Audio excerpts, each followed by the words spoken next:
Let me see. What can we talk about? Oh, this could be interesting.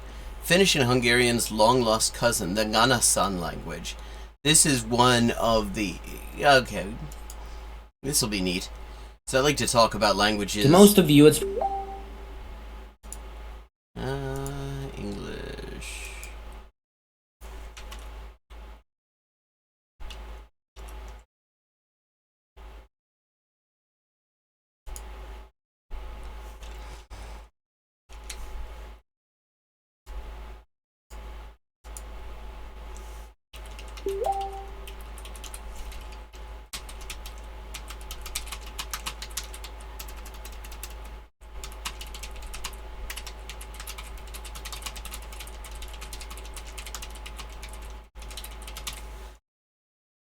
Okay, just updating stream info. This is... Let me just say, this is a multilingual stream. Chat, chat, if you have a language that you're more comfortable than English, there's a reasonable chance that I also know some of it, so, go right ahead. Okay, so this is a channel, I'm Sean, Get Off My Lawn. I've never heard of this channel before, but this showed up in my recommendations and it sounds interesting. I like to sort of spotlight highlights languages that have not been heard, that people may not have heard of, and particularly when they are endangered, as Nganasan is. And this is one. Okay, there's one of these like mega families, the Uralic languages, and the Finno-Ugric languages like Estonian, Finnish, Hungarian, spoken in Northern and Central Europe, are examples of them, as are like languages like Udmurt, which is spoken in part of Russia, or Komi. But then on the far end, over in northern Siberia, you have languages like Nganasan, which is spoken by, I think, like maybe 60,000 people. But so this video is going to be about this. Let's check it out. It's probably no surprise that a title of northernmost people in the world belongs to the various Inuit groups in North America, places such as the far north of Canada, Alaska, and Greenland. But what about here? What about outside of North America? Let me introduce you to the Nganasan people and their beautiful Nganasan language, who proudly hold the title of the northernmost ethnic group of the Eurasian continent. The word Nganasan means people in general, but the Nganasan people call themselves just Nya, which means friend. They have historically lived around the Taimyr Peninsula in Russia, around this general area, from the Golchicha River in the west to Katanga Bay in the east. This area also includes Cape Chelyuskin, the northernmost point of the entire Afro-Eurasian continent, not including the islands. When it comes to population, the most recent survey from Russia is from 2010, which lists around 860 people who identified as Nganasan. However, there's another survey, this one relating to native language, this one from 2020, which lists around 416 people who claimed their native language to be... Oh, okay, I was way off. Yeah, there was one of the languages, one of the Uralic languages spoken around there has something in the 5 figures, but obviously it is not Nganasan. Nganasan. And at first, you look at it and you think, wow, that's half the population. That's generally pretty good for an endangered language. But unfortunately, the reality is likely much, much bleaker. According to a 2020 study by the University of Helsinki, with hardly more than 100 elderly and middle-aged speakers surviving today, and with virtually no children fluent in Nganasan. I also found another source from 1989, which lists 1,061 people, and in a different source from 1987, listing 500 people.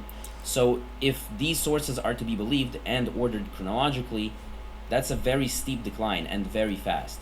I'll touch on the community and the people themselves a tiny bit at the end, but the main reason I wanted to talk about Nganasan is just how way out there it is in terms of classification. This video is definitely going to be a bit more linguistically technical in nature, more so than this will be videos, interesting. I like linguistically but I promise technical this stuff shit. is also mind-blowing.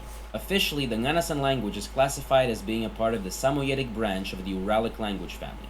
So technically, it's very, very, very distantly related to languages such as Finnish, Estonian, and Hungarian.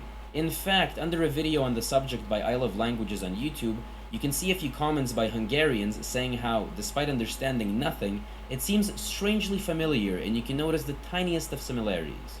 Now, apart from Yeah. And like, in fact, you look at Ninets there. That's the one I was thinking of. That is the one that actually is rather less critically endangered, but still pretty endangered. That's the one I was thinking of. Nganasan, the Samoyedic branch also includes tundra nenets, forest nenets, enets, and selku, all of which are different languages and have their own fascinating histories and cultures, stories for another time. Keep in mind that despite being closely related, these are different languages and they definitely aren't readily mutually intelligible. The Samoyedic languages are theorized to have split off first from Proto-Uralic and are meant to be super ancient and rather divergent from the rest. And when it comes to Nganasan, it's considered to be the most divergent Samoyedic language, so it's the most divergent language of the most divergent branch, making it technically the most divergent Uralic language. Geographically, it's also the easternmost Samoyedic language, and therefore the easternmost surviving Uralic language. So what makes Nganasan so divergent? Let's dive a bit into the linguistics of it all. Okay. Yevgeny Hilimsky. Russian linguist Eugene Hilimsky wrote in 1993, "The Nganasan language, insufficiently investigated until recently, seems to deserve a special prize for archaic relics." Okay, now I'm low-key interested in learning this language. I love languages that have all sorts of like ancient features that have been preserved that aren't preserved in other languages that are related to them. It's part of what interests me about I like Icelandic, for example, which is a language I'd really like to learn properly. Haven't really managed it yet. I can kind of read it and make some sense out of what I'm reading, but yeah. We can discuss this all day, and trust me, there's a lot to discuss here. I cut out so much, but I wanted to highlight 3 specific features of Nganasan linguistics that I found the most interesting when doing research. The first one being vocabulary of unknown origin. Basically, a decent chunk of the vocabulary is of an entirely unknown origin.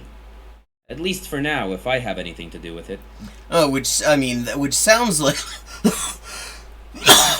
Sorry. I mean, to me that immediately sounds like the origin is probably languages that have also become extinct that were spoken in the region. I mean, because we're talking about a remote and very inaccessible region here. I mean, you don't, like, accidentally happen upon, the region where Nganasan is spoken. That you very deliberately have to go there, and it would not be easy because it is way out in the back blocks. But as in, a lot of the vocabulary seems to be unrelated not just to any other Uralic language, but to any other language in the region at all.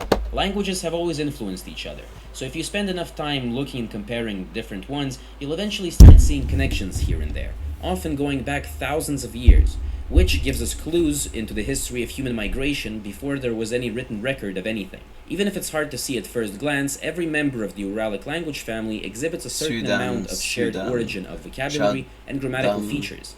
That's what unites these languages and shows the family connection and shared histories, which in turn is also quite often backed up by DNA evidence and also sometimes even archaeological evidence, but that's really beyond the scope of this video. And what you're seeing here is the very rare DNA mutation where you have these things attached to the double helix that look like they say Shutterstock. In any case, to find out what the hell is up with this vocabulary, Nganasan was even compared to languages from other neighboring language families who have always had historical interactions due to living in the same general region. Languages such as Dolgan, Yukakhir, and various Tungusic languages, and while of course there has been a lot of exchange of loanwords over the years, when it comes to the specific weird vocabulary in Nganasan, still linguists have found nothing. The point is that there exists a substantial amount of words in Nganasan, the origin of which is so far an unsolved mystery. Nobody really knows where they came from or how they ended up in Nganasan, and honestly, it's not really a guarantee we'll ever find out. And that's absolutely fascinating to me. Yeah. The next feature I want to talk about is dual pronouns. We've talked about... Yeah, I mean, I have to say, as a language nerd myself, the minute I hear stuff like this, it's like, I want to there's part of me that just wants to drop everything and go down the rabbit hole and see if I can, like, figure out what's going on. because I mean that stuff is fascinating. I mean, just the geographical extent of language families fascinates me, because I mean, somehow you've got people all the way up in the back blocks of Siberia and who speak a language that is related to a language that's like right in the middle of Europe, to languages that are right in the middle of Europe. And you know, that already fascinates me. The fact that actually what I'm speaking now is related to Farsi, and in ways that are actually quite recognizable if you spend some time learning Farsi, which I have, though I've never really gotten very far in it, because finding the right resources has been difficult. Or, or Sanskrit, or like Hindi.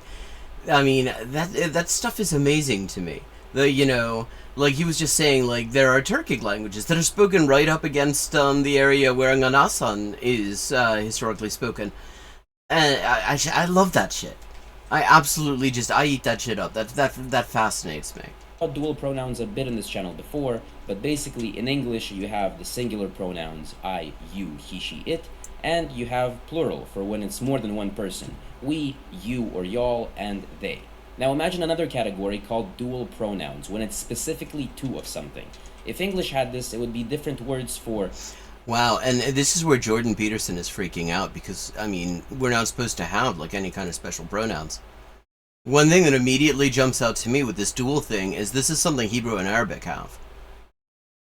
I mean, in verb forms, in plural forms, not so much in pronouns.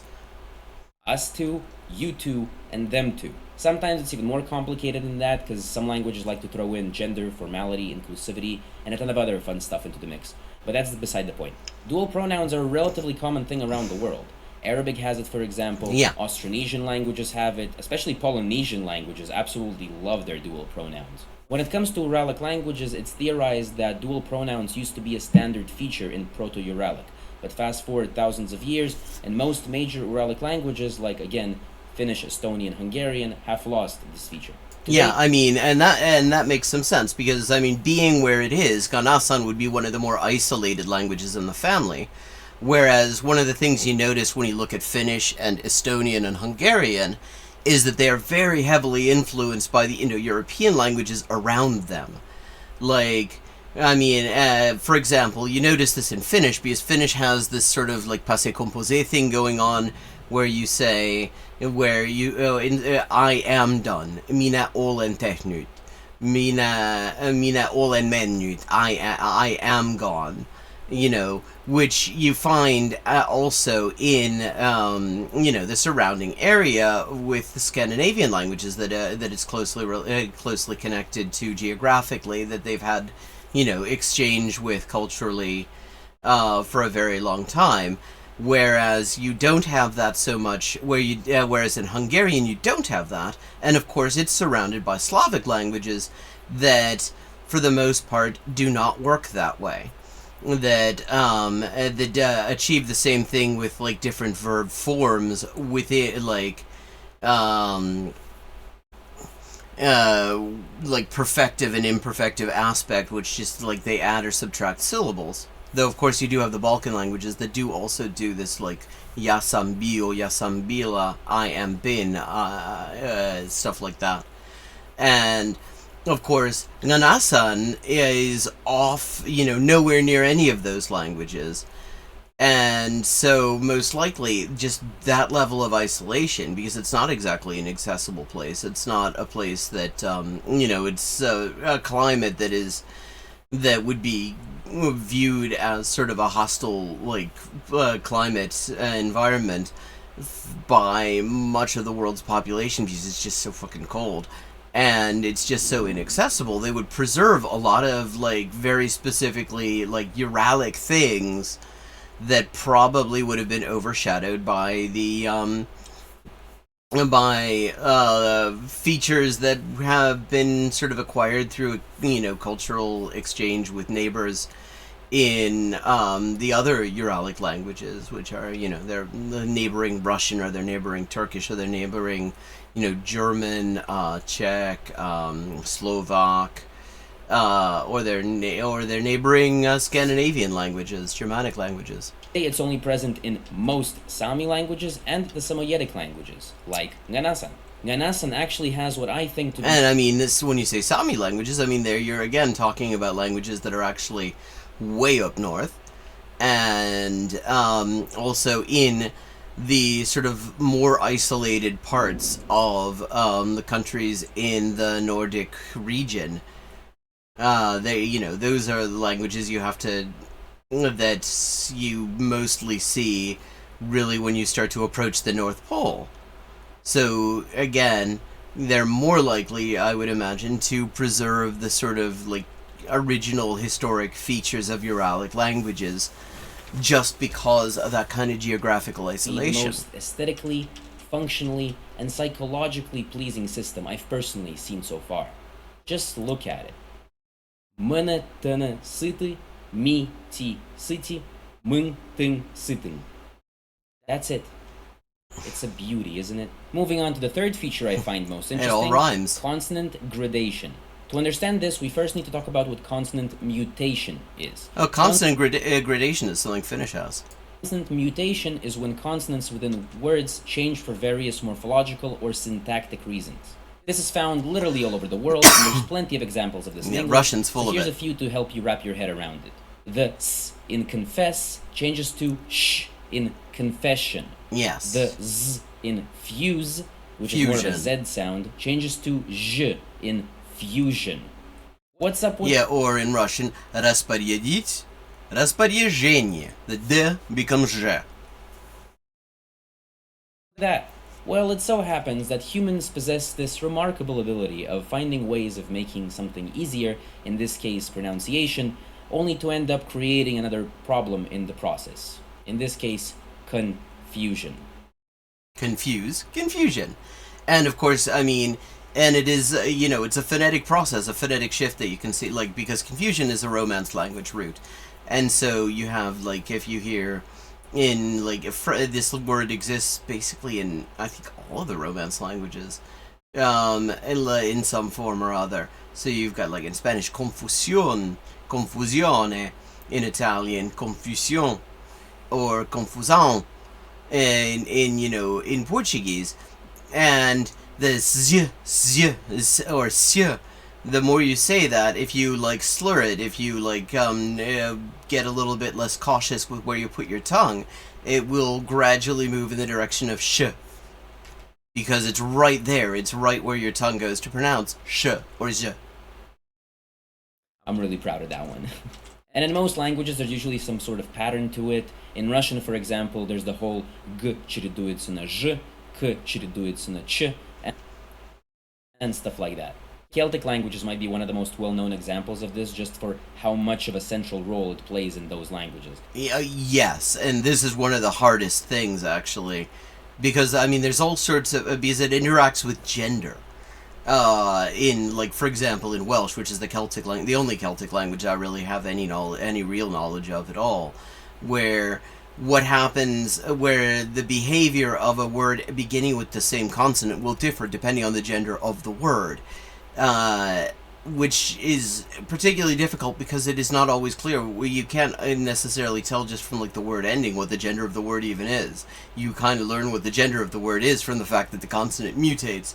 This is, like, something that people point out as, like, one of the hardest things about learning Welsh. Like, if you've ever studied the Celtic language before, you'll know that there's nothing they love more than mutating initial consonants. Mm-hmm. But I digress. Back to consonant gradation, which is a specific type of consonant mutation found specifically in Uralic languages. But from my very basic understanding, consonant gradation sometimes has a grammatical aspect to it. Yeah, Finnish Let's is take Finnish as an example. Ranta means a beach. Rannala means at the beach. Helsinki, Helsingissa. Helsinki is Helsinki, but Helsingissa means in Helsinki.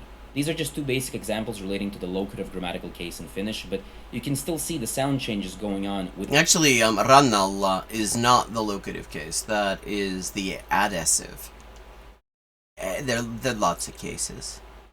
Like, I mean, the difference is like in versus at, which is a really hard thing to really pin down in English. You just kind of know. Like, so you would, but it would be rannassa. If you wanted to say physically, like in the beach, the with the inassive case. I don't know if you could even say that, if it would mean it would make even any sense at all. But then, on the other hand, there are other cases where that gradation doesn't happen. Like if you say to Helsinkiin, Rantaan. Within the word. Another cool example of this is from Votic, a severely endangered Finnic language spoken in a village or two just outside of St. Petersburg, Russia. That was Votiak. Luku, number, becomes lugud in the plural. Karsia, to trim, becomes karzid when it's you doing the trimming. And it even happens to Russian loanwords like shapka, which becomes shabgad in the plural. Now, there's a whole lot more that goes into it. The way it manifests and how it depends on syllable structure and what makes this different from other types of consonant mutation. But we're not really going to be going into all of that because it's not what this video is about. Anyway, you sort of get it. Okay, but I mean, I'm fascinated to like do another video on this, please. I want to talk about the consonant mutation. This is how much of a fucking language nerd I am. I'm actually really totally fascinated by this right now, because I'm already noticing in Votiak, which he was just talking about, that actually the conjugation that he showed, like the limited version, sounds a lot like the way it works in Finnish, for example, with a D as the ending for the second person as opposed to a T, which is how they do it in Finnish. And now, after such a long-winded and probably incorrect explanation of what consonant gradation is, I'm here to tell you that what it is itself isn't what caught my attention to it. What really caught my attention to it is the fact that despite this being a distinctly Uralic feature, nowadays consonant gradation only exists in most Finnic languages, most Sami languages, and specifically Nganasan. That is interesting. Like, because this is what you have to remember is Samoyedic is completely outside of the world of the Finno-Ugric languages.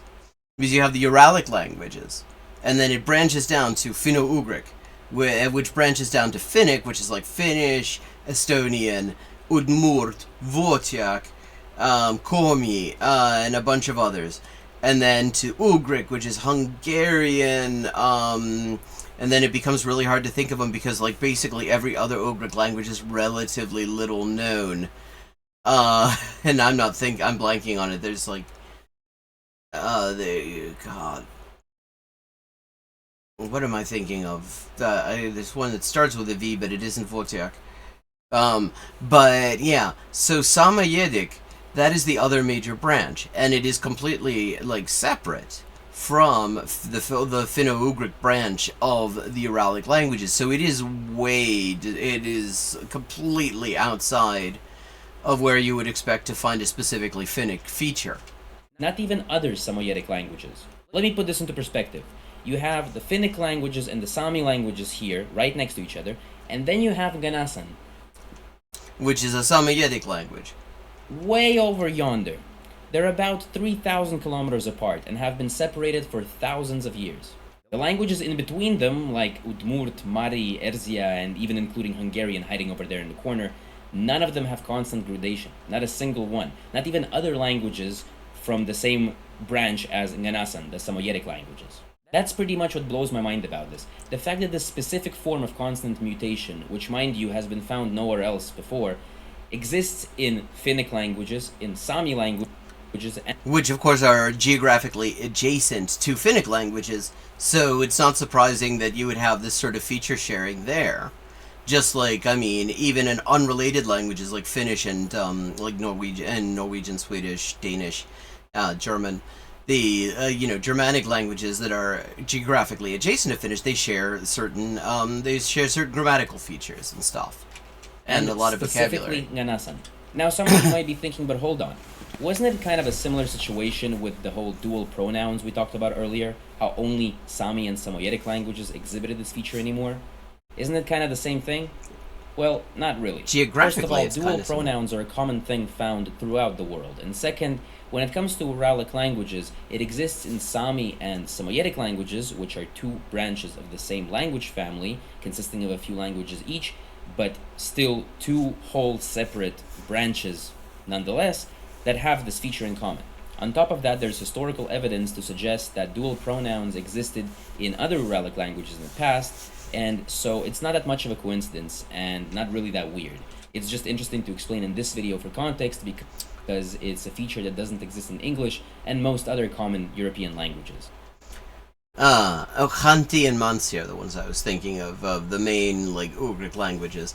All of which, I mean, other than Hungarian, are pretty endangered. But yeah, I mean, so this is, like, literally a feature that basically nobody else really does that we know of. But for consonant gradation, it's a feature, the specific mechanisms of which exist solely in Finnic and Sami languages, two branches of the same language family in very close proximity to one another, and specifically Nganasan. But not the whole Samoyedic branch, just Nganasan, which, as discussed earlier, is the weirdest and most divergent of them all. Yeah. And this is part of the reason why. Furthermore, Nganasan doesn't just do it, it does it with style, baby, and way better than anyone else. According to Helimsky, once again, I'm very curious. the abundance and complexity of productive morphonological alternations place Nganasan to an exclusive position among the Uralic languages.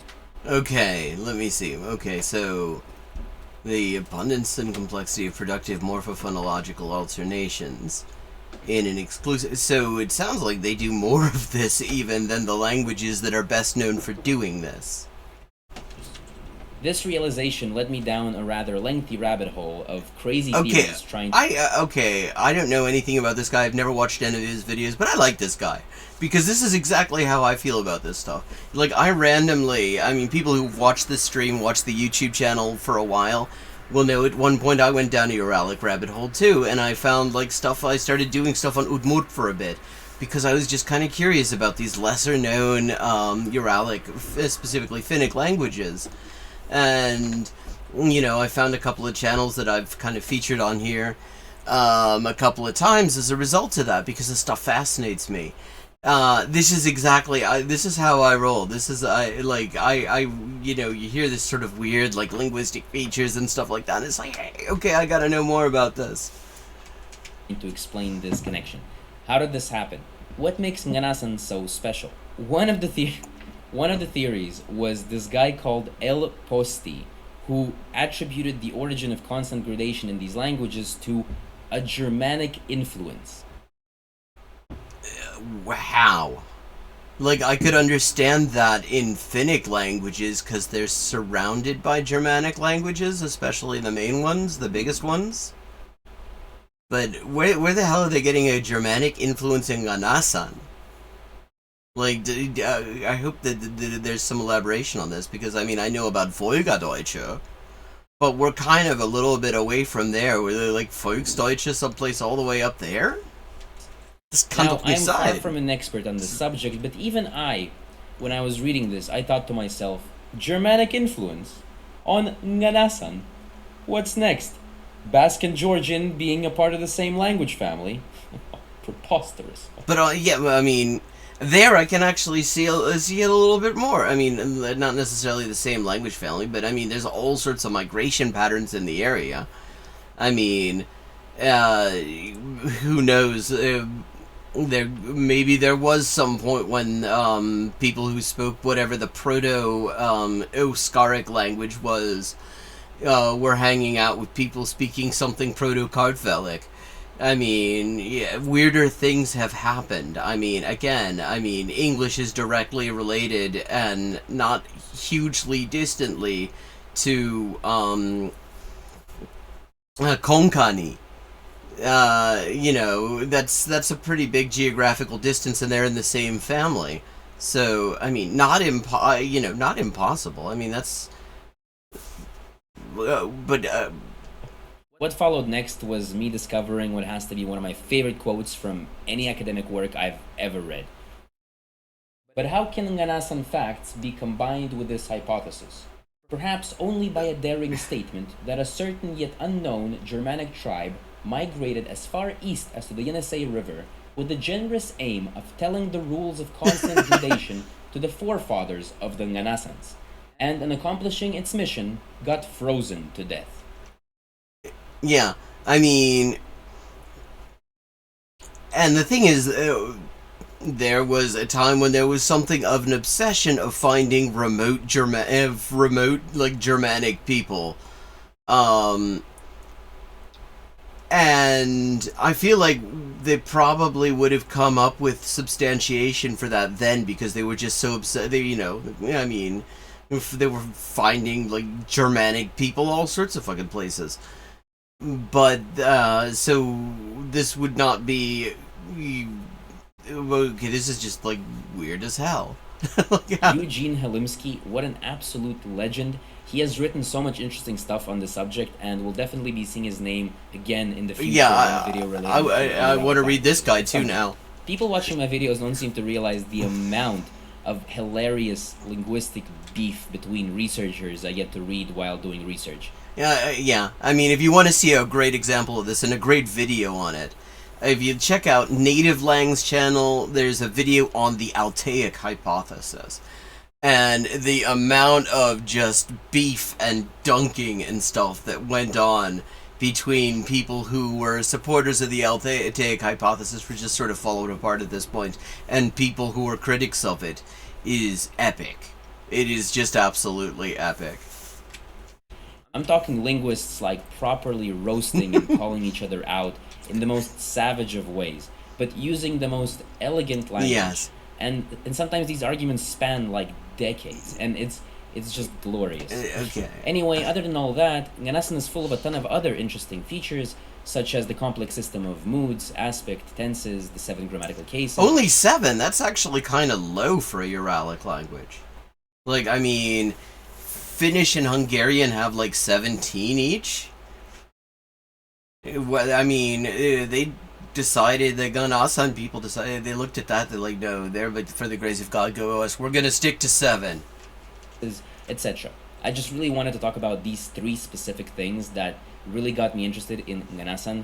But if you want to find out more specifics, there'll be tons of links in the video description below. There's one last thing I wanted to talk about, and it sort of ties in with the whole linguistic theme of the video while giving a broad understanding of the sociolinguistic situation as a whole, and I think it's just a very logical way of concluding everything. As we've said, there's many unique and complex grammatical constructions in Nganasan, and there were some that were previously recorded by researchers many years ago that nowadays are impossible to elicit from Nganasan speakers because they just don't use them anymore. Maybe they just got sick of research, like, do some more consonant gradation. I thought you were interested in me as a human being. You wanted me to just grade 8 consonants all day. Fuck this, I'm gonna stop doing it. We're gonna change the language. We're doing a language reboot. And it feels like it's kind of slowly fading away. There was a guy called Mattias Castrén, a Finnish ethnologist from the first half of the 19th century, who's considered to be one of the pioneers of the study of Uralic languages in general. He went on a bunch of different expeditions to Uralic-speaking areas in order to document the languages, eventually reaching the Nganasan homeland, where he noted down the grammar of the language. And then a good century and a half... God, that would have been one hell of a trip to go on back then. I mean, it's not easy to get to this area now. But in the early 19th century, going all the way from Finland to the homeland of the Nganasan people, I mean, there are like hardly any roads in that area now. Like, and I'm like low-key interested now in just how he got there. Later, a group led by researcher Beata Wagner-Nagy also traveled there with the purpose of studying the grammar and creating a corpus for the language. I couldn't find exactly when they went there, but the grammar itself was published in 2018, so relatively recently. Anyway, when they got there, they were most likely basing some of the research on Castren's notes from like 150 years ago. And there were some grammatical constructions recorded by Castrén that Wagner-Nagy's group was having difficulty getting from Nganasan speakers. Because by then people stopped speaking it as much on a daily basis, and with Russian influencing not just the vocabulary but even the grammar, the Nganasan speakers that remained were probably not fluent isn't the right word here, but they weren't as able to recall specific grammatical constructions because they probably weren't used as often anymore. Yeah, I mean, and this is something that you really see in the major non-endangered Finno-Ugric and Uralic languages like Finnish and Hungarian. They definitely adopted a whole lot of grammatical stuff from the surrounding area. And the difference, and one of the main differences between like the situation of Nganasan speaking people when Castrian would have been up there in the early 19th century and 2018 is precisely that there would have been much more contact with Russian speakers than they would have had back in like in the early 19th century, just because of like telecommunications. Like, I mean, I'm gonna guess there probably isn't Nganasan TV. For And so example, I found a sort of relevant, Nganasan real radio? recorded example of this, which Maybe kind radio. of help you understand what I mean here. It's a clip from a news broadcast from Russian national television in the Nganasan language from 2022, just last year. And when listening to the newscaster speak, you can hear a good chunk of her words being purely in Russian and just not translated in any way. Yeah, I mean, this is also true of Udmurt. I mean, on this channel that I found when I was just looking into Udmurt for this stream, I mean, you have like these professors talking about the history of like Udmurt language, Udmurt culture in Udmurt, but then there are like chunks of code switching into Russian. Also, without understanding anything, it's pretty easy to tell that she has a rather noticeable Russian accent. I doubt Nganasans spoke like this 100 years ago. Yeah, I mean, similar when you listen to like some of the Udmurt speakers. That there's particularly with some like longer vowels, there's definitely a very Russian feeling to it. But anyway, here. And that's also without understanding anything. Студентатану Бираде и все туристический форум. Танине принимается участие на тумся за полярным августера. Этнонона экотуризма, экскурсовода нона нукагана нафтана арктический туроператора. Наградяла хезатыся куради семинары. Юхекю на мурсена мелоде классы. Мы на съемочная группа Маканадё, Качамафа Мендядя визит-центр Тияха. Бираде города Кунины, мы найдем сувениры Кирагата, сердце пельменя. Мантена нона Исуза туриста, Монтесютема. All things considered, still a pretty cool thing to listen to, considering it's a severely endangered language, on the brink, basically, and especially in such an official setting, in a news studio. And there they are, speaking Nganasan. Yeah, I mean, and I agree with them. There, you could really hear, like, the very Russian vowels. Lots of yeah and you, and stuff like that. Maybe we'll go a bit more in depth on all the social side of things in the video in the future, sort of like a part 2 type of thing, because there is just so much about the history and culture of the Nganasan people that I've read along the way of making this video, and it would just be a shame of just not including it at all. Yeah, I want to see this. That's about it. Thank you so much for watching. I hope you enjoyed this video and learned something new. I did. And now enjoy an outro of me trying to read some Nganasan and probably failing at it. Bende Nganasan ngetu kandi Nindjatuo ngon honsi helide nile monai. Sitting hondi nile ngonda. There are bits of this that actually kind of remind me of Mongolian. Ngona charu yuzi teng ding ihutun nyag yuarusa. Okay, yeah, I'm gonna give this guy a like and a subscribe. To most of you, it's probably... Yeah, give this guy a like and a subscribe, because this is... Okay, that was a cool video. That was very interesting, and I appreciate the nerding out so much on all these, like, interesting random features and stuff. So, yeah, that was really cool. Yeah, I'm Sean, Get Off My Lawn. Great video. I just really appreciate the rabbit hole going of it. Okay, you probably won't see this, but if you do, great stuff. Let me see. What can we do? We're kind of closing in on 7 o'clock. We've got about half an hour or so. What can we see? Why I don't use Anki to learn vocabulary and why you shouldn't either. Being, oh, I already looked at that.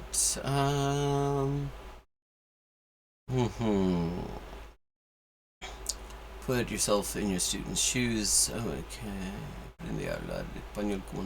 Did a lot of stuff in Spanish already today. Principio essenziale, yeah. Lese soto in Afrikaans. Nama Afrikaans with lanky jars. Mongolian.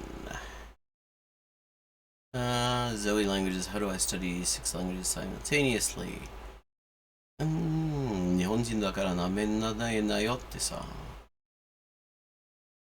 Watch the video before you learn Persian kind of interests me because I like Farsi. I find that language quite fascinating. Stop. Sentence structure in easy clause. My ego is still hurt learning Finnish with Duolingo.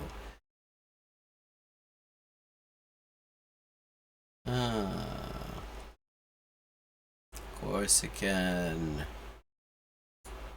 Hi, David1144. Thank you for the follow. How many languages do I speak? Good question. Well, I divide them into my working languages and the ones that are like not ready for prime time. And the working languages, which are the languages that I know well enough that I can work professionally in them as a translator, there are 20 of them.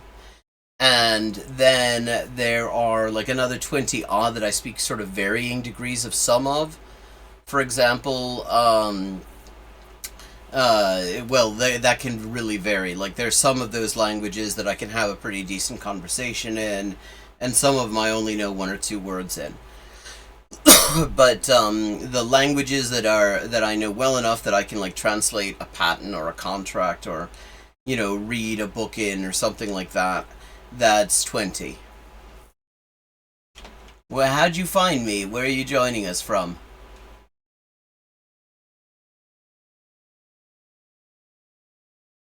Thank you. Something I've spent a long time working on. I'm just looking at these videos to see which one might be interesting to talk about. If you see something in here... Oh, neat. Thank you. If you see something in here that sounds like something you might be interested in me looking at and talking about, just jump out. We've got a bunch of stuff on Finnish and in Finnish here. That is one of the languages of mine that is sort of not quite ready for prime time, but it is getting there. Let's see, we've got stuff on Farsi, we've got some Japanese stuff. Japanese stuff in Japanese for Japanese people trying to learn English. A bunch of stuff in Afrikaans. Well, the hardest to learn, that depends on a lot of factors, I should say. Like, for example, languages, it will depend on what languages you're starting from. Like, Korean can be quite hard to learn, but if you're a Japanese speaker, there are a lot of grammatical features that are very similar between them. So it could actually be a relatively easy language to learn. Whereas, for an English speaker, it wouldn't necessarily be an easy one to start out with.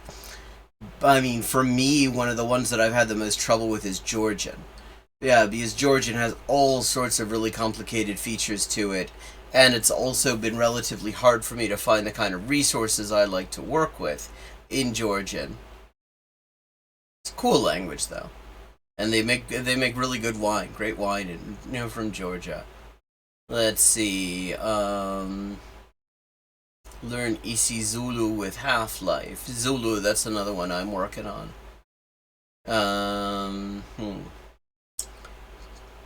We do learn languages from it, but that's somebody else responding to the Kanguro video that I responded to yesterday that was such a hot mess. Does any of this jump out at you? I mean, if you have any... if any of this seems like something you'd be interested in me looking at and talking about, we can totally do that. Come to learn easy, completely Persian. Watch the video before you learn Persian. Mihin samenets woman kieli katyan kansa. That is a Finnish learning channel. I already did guess the English accent. I should really just take that out of there. These I'll take that out so I don't keep running out of stuff. 声のトーンと表情で意味が変わる。You look good. I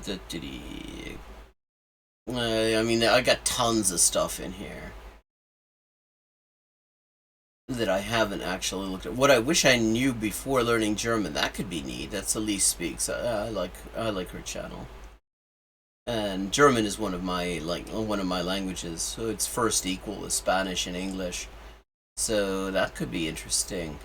Like, any of this stuff jump out at you? I am very open to suggestions.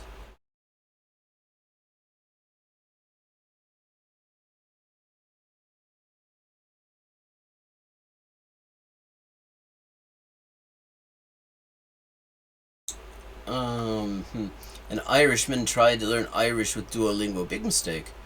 Duolingo really is not a great way to be learning languages.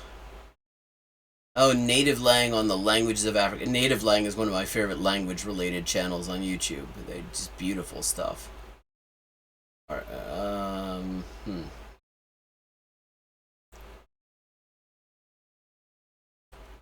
Okay.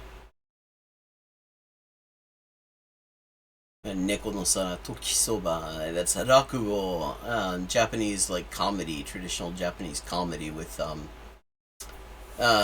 used as a source of comprehensible input. Lesbian yogo, Japanese lesbian terminology. Napoletano. I love Napoletano. 純日本人で日本語ペラペラになったけどなんか質問ある。売り米三式。Nichirsan. Some Georgian stuff. I like to use cookery videos as a source of comprehensible input for learning languages, and I've got a bunch of those here in various languages. Got some Korean ones, got some Italian ones, got some Hungarian, Turkish. Evde lahmacun nasıl yapılır? How to make lahmacun, sometimes known as Turkish pizza, although I understand that it's originally Armenian actually. There's a bunch of Turkish stuff in here. Simple and practical way that Irish works. What do you reckon, chat? Kind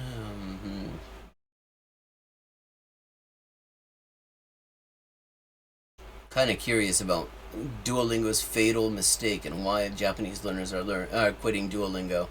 Might do that. Let's do that. Unless you have some other suggestions, strong feelings about, then I think that's what we're gonna do. And let me just say, if you enjoy the stream as much as I'm enjoying making it, please consider giving me helping pay for the stream with a subscription or a Prime. That very much helps me out in continuing to make this content. Hello Okay. everyone, it's your girl Najma Lily, and today I will be talking about a recent update that happened in Duolingo and why it absolutely ruins the Japanese course. And I will just say the Japanese course in Duolingo, I mean Duolingo as a language learning method really isn't great to begin with. Yeah, not something I would really advise at all. But, okay, I'm curious what this recent update is. I mean, is it the tree method that they changed to? I will be dividing this video in sections, so first I'll explain what Japanese is like specifically the different alphabets, because the context is necessary to understand why everyone hates the new update. Then I'll be talking about what the new update entails, and then I will be talking about what people reacted to. Okay. So, yes, here we go. Let's explain why everyone really hates the new Duolingo updates. So, Okay, I mean, I've never seen this channel before. This is just something that showed up in my YouTube recommendations. Sound like it might be interesting to look at, and yeah, I mean, I like the style of it. So let's see. Let's begin. The Japanese language. Japanese, I should note, is one of the languages I speak. That is one of my working languages. Is a language divided in 3 different alphabets. Yeah. The first alphabet is Kanji. I'm not saying them in any particular order, right? Yeah, and these are Chinese characters that were adopted into Japanese like a little over 1,000 odd years ago. And a lot of Chinese words came into the Japanese language at the same time. And what's interesting and is very useful from a language learner standpoint of somebody learning the languages of like Japanese, Chinese, Korean, and Vietnamese is that a lot of the same Chinese words got adopted into the languages, and there are phonetic shifts that are kind of predictable. So if you know like a lot of Chinese loanwords in Japanese, you can actually use them. They often have very similar, often or sometimes even the exact same meaning in, say, Korean or Vietnamese or something like that. And if you get used to just catching these sort of phonetic patterns, it can be sort of a vocabulary boost from one language to the other. Now, kanji is an alphabet that's not phonetic. Let me just change the stream info.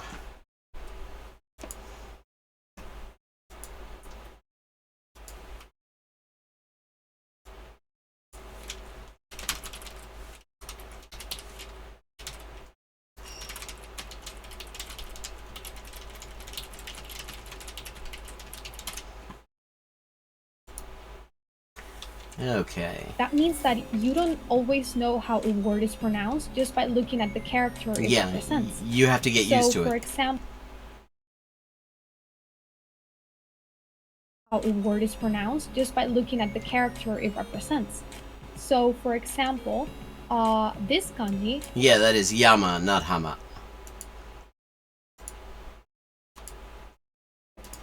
Hama is the kanji for mountain. And you will be able she's to right tell about the that meaning, but the pronunciation, as she notes in the subtitles there, she made an edit, is actually yama, or sometimes it's san or zan. It looks kind of like a mountain. If we have another example, ki is the kanji for tree. Sorry. Yeah. And it does look correct. kind of like a tree. And I mean, it is also pronounced moku. An even better one, mori, is for forest. And the forest has 3 different trees, 3 different ki kanji. Very common surname there in Japanese, mori. Now, the kanjis are little pictographs. They're like images of a word, and they're usually used for nouns and verbs. Just that kind of word. The next alphabet we got is hiragana. Now, I do want to say, I practiced Japanese... And now, hiragana and katakana are both derived from Chinese characters. But they are phonetic, they're syllables. Mostly to get better at reading, so my pronunciation might be off. I'm so sorry if it is. But yeah, hiragana is a phonetic alphabet. That means that it's spelled the way it's pronounced. Well, mostly kind of phonetic. like the Roman alphabet if you speak Spanish, not English, because those letters are not always pronounced the same way. There are a couple exceptions, but they're really easy to learn. You learn them like day 1. So here's a few examples. Here's a, I, U, E, O in hiragana. And that is also the alphabetical order. Like, if you read a Japanese dictionary, it'll go A, I, U, E, O, ka, ki, ku, ke, ko, sa, shi, su, se, to, se, so. It's always that vowel order is how everything's Here grouped. Here is sa, shi, su, se, so, and ka, ki, ku, ke, ko. So as you can see, there's a different letter for a different syllable. Yeah. Hiragana is usually used for particles. Like, that is my dog. The is would be a particle in that example. No, the is not a particle. This is a common mistake people make. Because people see the wa, kore wa watashi no inu desu, which means this is my dog. It could also be kore ga watashi no inu desu with a slightly different nuance. And people think that the is the wa, or the ga. And it's not. The verb to be, what's known by linguists as a copula, is the des in this case, which is at the end of the sentence. That's not a particle, that is an actual verb. And it can also be used to spell kanjis. Like, you might have seen earlier on, I put the hiragana beneath the kanji, because that way I can know how it's pronounced.